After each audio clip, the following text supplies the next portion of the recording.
Grabatzen ari garen unean, gaueko 11:05 gutxi diren honetan, Betisek eta Realak Benito Villamarin futbol zelaian jokatu duten eSports Ligako 24. jardunaldiko norgehiagokaren analisia egingo dugu. Betisek 3-0 irabazi dio Realari eta honen bestez, Europako postuak limurtzen dabiltza Manuel Pellegrinirenak. Gogoratuko dugu, aurreko jardunaldian, batetik Betisek irabazi egin ziola Conference Leagueen Genti 3-3, Realak ere irabazi egin zuen, kasu honetan Danimarkan Midtjylanden aurka 1-2. Beraz, bi taldeak dinamika honean iritsi dira eta Europan garaipen garrantzitsuak lortuz. Horren ondorioz, bi entrenatzaileek, Manuel Pellegrinik eta Imanol Alguazilek, honako 11 hauen aldeko apustua egin dute. Manuel Pellegrinik 4-3-1 ohiko sistema atera du, Adrian izan da ATP-an, atzealdean Angel Ortiz eskuinegaletik, Ricardo Rodríguez ezkerregaletik, Mar Bartra eta Diego Llorente atzealdearen erdialdean, Euskarri bikoitza osatu dute Giovanni Lo Celsok eta Joni Cardosok, erdipuntan izan da Isco Alarcón, eta aurrean Antoni jokatu du eskuinaldetik, Jesus Rodríguezek ezkerraldetik eta goian izan da Kutxo Hernández. Reala berriz, 4-3-3 sistemarekin irten da, Remiro izan da ATP-an, atzealdean lauko lerroan Jon Mikel Aranburu eskuinaldetik, Aien ezkerraldetik, Agerde eta Zubeldi atzealdearen erdialdean, Zubimendi izan da Euskarri moduan, Susicek eta Braisek lagundu diote zelai erdian, eta goian eskuinaldetik Xeraldo Becker, ezkerraldetik Sergio Gómez, eta goian puntan Mikel Oiartzabal. Epailea Gil Manzano izan da, Trujillo Suarez izan du barrean laguntzaile, eta gaurkoan epaileak protagonista izan dira zalantzari gabe gerora aipatuko dugun bezala. Norgehiagok hasieran Reala ongi sartu dela esan daiteke, baita Betis ere, bi taldeak baloia edukitzea gustatzen zaien taldeak dira, baloiarekin jokatuz ateratzea gustatzen zaien taldeak, eta hor ikusi da bai Imanol Alguazilek eta bai Manuel Pellegrinik norgehiagokaren protagonismoa izatea zutela xede. Horretarako oso garrantzitsua izan da Realaren aldetik Martin Zubimendi. Gaurkoan askatasun gehiago izan du, Uliakoak ez da beste norgehiagoketan bezala beste jokalari bat gainean zuela eta ondorioz asko kosta izan zaiola ateratzea, guztiz kontrakoa izan dela esango nuke, eta hasierako minutuetan Realak minutu oso onak izan ditu, oso onak, batez ere Betis apur bat atzean sartu du, egia tarteka ere Pellegriniren taldea, batez ere Antoniren bitartez, zenolako jokalaria eraman duen utzita, kasu honetan Betisek Manchester Uniteden etzen minutu asko izaten ari, diru asko ordaindu zuen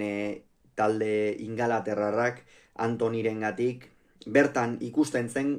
kalitatea baduela, eta orain Betisen daramatzan partida guztietan erakusten ari da, eta gaurkoan norgehiagoka hasieran izan ditu, hala pare bat buruz buruko irabazten irten denak haienen aurrean, baina orokorrean kosta zaio, eta Realak ongi kontrolatua izan du Antoni. Gaurkoan Take Kubok ere ez du hasieratik jokatu, ez du norgehiagoka osoan zehar jokatu, eta partida parean zegoenean, behar bada Reala gehixeago dominatzen, hor batez ere ezkerralde horretatik, eta Sergio Gómezek presentzia handia izan du gaurkoan atakean, eta hortikan erasoan barkatu, eta hortikan saiatu da Reala, Brais Mendez eta Luka Susic,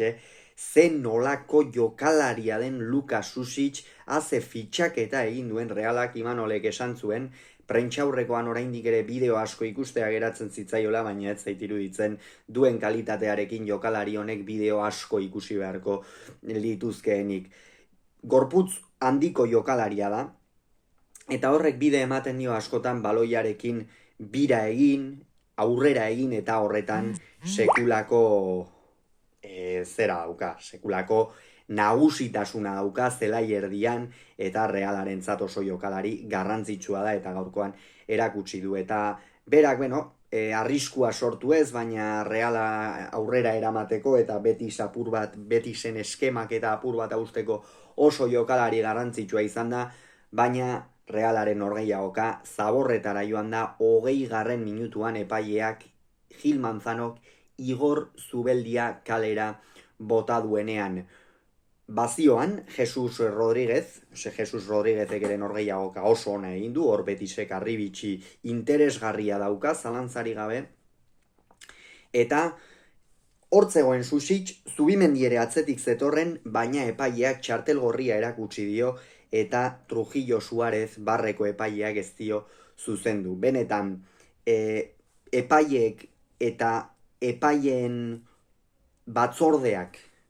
zerbait erabaki beharra dauka, jardunaldi honetan zehar zeresan handia eman duten figurak izan dira epaileak, ligan zehar ere alaxe izaten ari dira,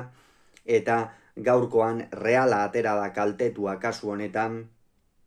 Igor Zubeldiari txartelgorria erakutsi dionean, atera beharretzionean. Hor ikusi du, azkenean Jesus Rodríguez bakarri geratuko zela edo, baina Susic albotik zetorren beraz etzen azken jokalaria, baina epaia txartelgorria erakutsi dio, eta ondorioz hortikan aurrera Realak aurpegia eman du, hori esan behar da, eta nik uste Imanol alde horretatik oso pozik egongo dela, eta prentsaurrekoan ziur bere jokalarien lana baloratu egingo duela, eta gaur baloratu beharra dauka inolako zalantzari gabe, baina horrek noski kalte egin dio Realari. Brais kendu du, Elustondo ateratzeko, egia da partidan zehar etzela aparteko protagonismorik izaten ari, baina hor baloien bat edo beste sartu du, eta hor Braisek izan ditu aukera garbiak, ez noski, baina zelai erdian Susitzekin batera Realarentzat gidari nagusia zen, volantea zeramana, volantea geurek ziren, eta volantea eraman dute, biek ala biek, baina esan bezala Igor Zubeldia kaleratu izanak Aritz Elustondo sartzea ekarri du, eta ondorioz Realak ere sistema aldatu behar izan du, ez 10 jokalarirekin, Aritz ipini da Zubeldiaren lekuan, ondorioz Susic eta Zubimendi izan dira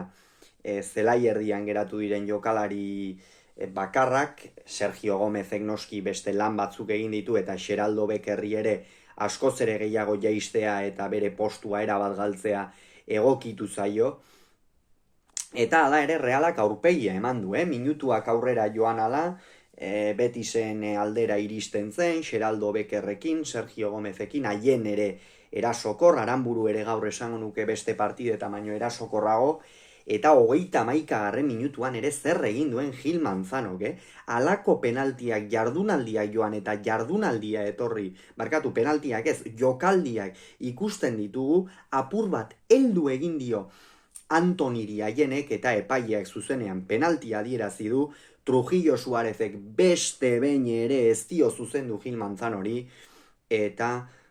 Alex Remirok, Giovanni Lo Celsok ezkerrez jaurti duen penaltia eskuinaldera ederki gelditu du,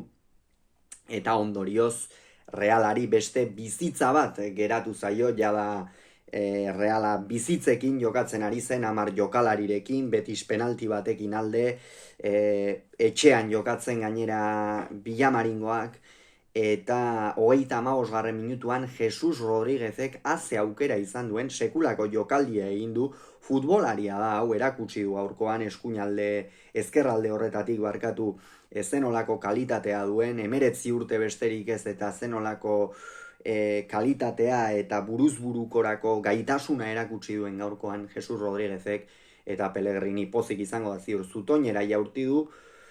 baina Reala, esango nuke minutu horietan Realak ez duela atzera egin, baizik eta baloia eduki nahi izan du, egia da beste erritmo bat sartu diola norgehiagokari, erritmoa moteldu beharra zeukan, geldotu beharra zeukan, partida oso erabat dena aurka baitzuen, epailearen joera ere alakosea zen, eta, minutuak aurrera egina da, Reala jarraitzen zuen, area zapaltzen, duintasuna erakutsi, ze hori garrantzitsua izaten da askotan 10ekin jokatzen ari zarenean, eta 55. minutuan haze zartakoa eman dion Luka Susicek area kanpotik, eta langara joan da, aurten Luka Susicek langa eta zutoina askotan ikusi ditu, Real Madrid, Lazio gaurkoan Betisen aurka Realaren zatiru norgehiagoka asko zaildu diren 3 norgehiagoketan, baina gaurkoan zutoina berriz ere Luka Susiczekin topatu da, eta ondorioz usnako emaitzarekin iritsi dira lehen zatiaren amaierara, baina Real aurpegia ematen ari zen, hori ere garrantzitsua zen, eta bi entrenatzaileek atxeden aldiaren ostean aulkia mugitu dute kasu honetan, haien kendu du Imanolek, Javi López sartzeko haienen partida, erasoan batez ere presentzia handia izan du haienek, txartela zuen, eta Imanolek ezin zuen gehiago jokatu, urrengo norgehiagoka ere garrantzitsua da Leganesen aurka, eta hori erabat justifikatutako aldaketa izan da, eta Javi López oso testu inguru zailean irten da, ez azkenean Realean hegaletik jokatzen zuten jokalariak batez ere atzealdean defenditzeko irten dira, Javi López badakigu erasoan behar gehiago askoz ere hobeto moldatzen den jokalaria dela, atzealdean kostatzen zaio eta ez da eroso ibili testu ingurua ere tarteko, eta Giovanni Lo Celso kendu du eta Marc Roca atera.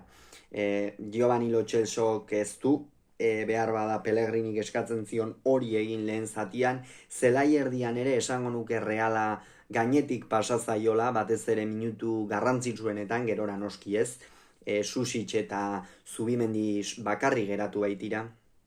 eta ondorioz oreka gehiago emateko Marc Roca atera du, eta oso ongi irten zaio aldaketa hori, gerora esango dugu, bigarren zatian jada beti askoz ere indartsuago atera da, Realari nabaritzen zitzaion lehen zatiko nekea, egindako esfortzu hori, bigarren zatian hori islatu da, nabarmen xamar, eta 51. minutuan jada hor amaitu da, norgehiagoka ia, kornerra Betisen alde, Jon Mikel Aranburuk buruz urrundu du, baina Antoni iritsi zaio aldaratzea, ez da inor bere gainera joan, eta boleaz ezkerrez, Alex Remiro gainditu du jokalari brasildarrak, esan dugu Betisek sekulako fitxaketa egin duela